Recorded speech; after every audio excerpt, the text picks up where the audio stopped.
Football বিশ্বের নতুন sensation Lamine Yamal অসাধারণ পারফরমেন্সের কারণে তাকে দলে ভেড়াতে মরিয়া যে কোনো ক্লাব। এদিকে পিএসজি থেকে রিয়াল মাদ্রিদে চলে গেছেন কিলিয়ান এমবাপ্পে, আর তার অভাব পূরণ করতেই ইয়ামালকে দলে টানতে চেয়েছিল ফ্রান্সের ক্লাবটি। তবে পিএসজির এই প্রস্তাব ফিরিয়ে দিয়েছে বার্সেলোনা। প্রতিভা দাসের আরও একটি রিপোর্ট। পিএসজি ছেড়ে রিয়াল মাদ্রিদে এমবাপ্পে, তাই এবার তার বিকল্প খুঁজতে মরিয়া ছিল পিএসজি।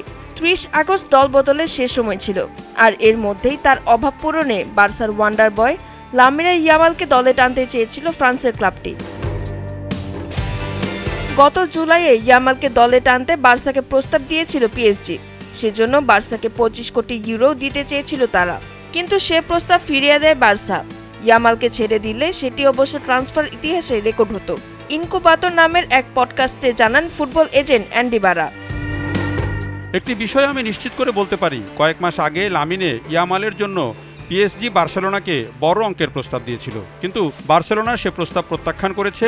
চুক্তির মূল্য প্রায় 25 কোটি ইউরোর কাছাকাছি ছিল।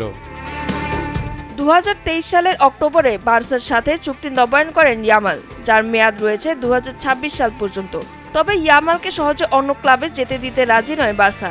এজন্য তার রিলিজ ক্লজ ধরা হয়েছে 100 কোটি ইউরো, যা পিএসজির প্রস্তাবের 4 গুণ। তবে 25 কোটি ইউরো ইয়ামালকে ছাড়তে রাজি না হওয়ায় ট্রান্সফারের রেকর্ড এখনও নেইমারের দখলেই। 2017 সালে 22 কোটি 20 লাখ ইউরোর বিনিময়ে এই বার্সা থেকেই তাকে দলে টেনেছিল পিএসজি। প্রতিভা দাস, জিটিভি নিউজ।